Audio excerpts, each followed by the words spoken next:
Hi everyone, this is lecture 30, Variations on Mendel. We've talked about simple Mendelian traits like monohybrid crosses and dihybrid crosses, but it turns out that the complete dominance and complete recessiveness that we've talked about so far is kind of the exception rather than the rule. Traits such as complex human diseases such as diabetes or heart disease, or lots of other kinds of traits don't follow simple Mendelian phenotypes. They are more complex, so we're going to see how that works. The material here is found in chapter 13, page 363 to page 370. Question number 1. Despite not arriving at a monohybrid F2 ratio of 3:1, incomplete dominance is still consistent with Mendelian principles because why? Number 2. Codominance is different from incomplete dominance because why? And 3. Most lethal alleles are what? So, Mendel discovered complete dominance, but what is incomplete dominance? Here's an example with flowers called snapdragons. Imagine you had two homozygous parents, a red flower and a white flower that were crossed.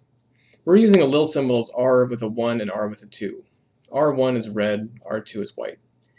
And when you cross these, when Mendel did something like this, he would have gotten all red in the first generation if red were dominant to white. But here's a situation when that doesn't happen. The F1 or an incomplete shows incomplete dominance. This is an intermediate phenotype between the phenotypes of the two parents. So it's pretty straightforward to see. One parent is red, one parent is white. The incomplete dominance situation is pink, an intermediate color. The genotype is shown here as R1, R2. We don't use lowercase r because neither the white allele is not recessive to the red. They're both incomplete towards one another.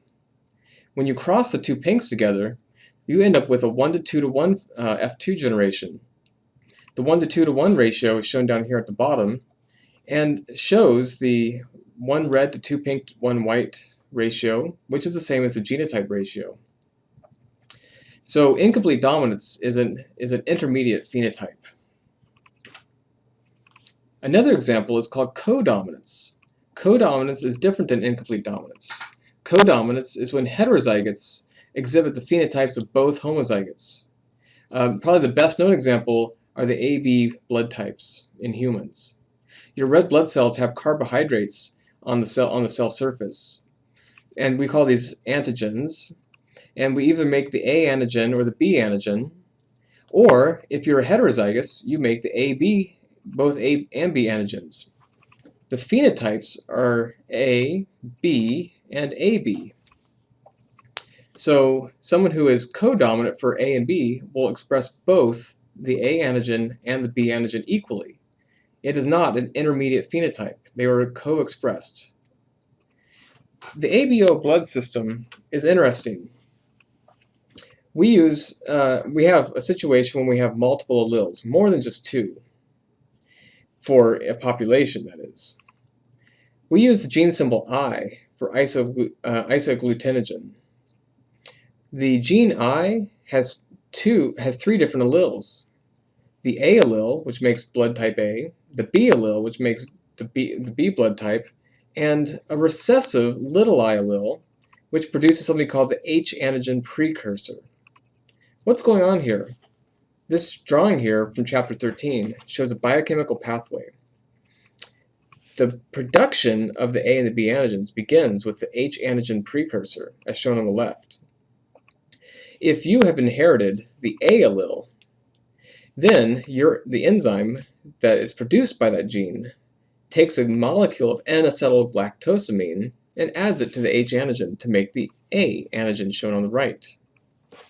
However, if you have instead inherited the B allele, the enzyme produced by that gene adds a molecule of galactose to the H antigen to produce the B antigen shown on the right at the bottom. This is the codominant. These two alleles are codominant with respect to one another. So, multiple alleles in a population. The A allele, the B allele, and the little I allele. A and B are codominant, but little I is recessive to both A and B. Little I is going to fail to produce either the A antigen or the B antigen. So we end up with 4 blood groups, as shown here in table 13.2. The first blood group is called type O, and the genotype for someone who's blood type O is i, 2 recessive alleles, homozygous. Someone who is type A blood is showing the A antigen. It could be homozygous for the A antigen, or it could be a carrier for the type O antigen, shown here. Likewise, someone who is phenotype of the B blood type could either be homozygous or heterozygous, again a carrier for that O antigen. And finally, the codominant situation, if you have inherited both the A and the B, you're a codominant, you have both the A and the B alleles. Here are some examples of some crosses. Someone who is homozygous type A and crossed with someone who is homozygous type B will have kids that are all going to be type AB. If the type A parent is a carrier of the I allele, then their kids have a 50% probability of being type AB and 50% probability of being type B. Down on the bottom right-hand side, if 2 parents are carriers for the I allele, but one parent is type A and one parent is type B, then their kids will have a 25% probability of being type AB, a 25% probability of being type B, 25% probability of being type A, and a 25% probability of being type O. Of course, you can also have type O kids if both parents are type O. All right, another example of a non-Mendelian ratio is a lethal allele. Some gene mutations are so detrimental that embryonic development is impaired. These lethal alleles are usually recessive. Why would that be the case? There are some exceptions. One disease in humans called Huntington's disease results from a dominant lethal allele. But how do dominant lethal alleles get passed on? If you inherit an allele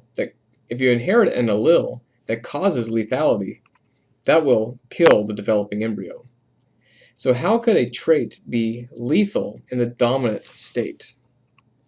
With Huntington's, it's a late onset disease. And so the disease allele isn't expressed until late in life. And so past the age of childbearing years. So the disease allele can still be passed on to the next generation.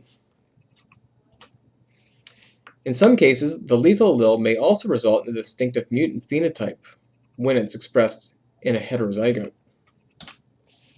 So, an allele can be recessively lethal and yet dominant with respect to phenotype. Let's see an example of how this happens. Here's a problem from your textbook showing a mouse mutation called the yellow allele. The yellow allele is lethal. The yellow mice are not true breeding.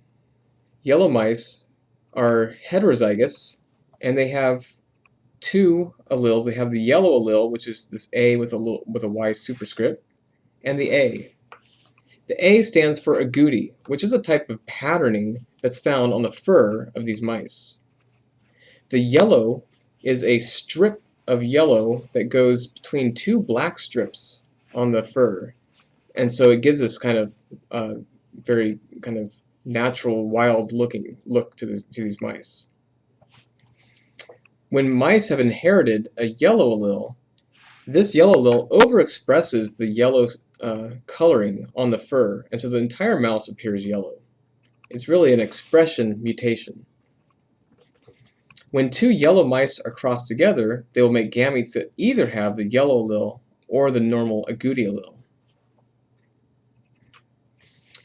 When you represent this as a Punnett square, first of all, let me start down here at the bottom right. If 2 gametes that are both agouti fertilize one another, then the mouse will be agouti.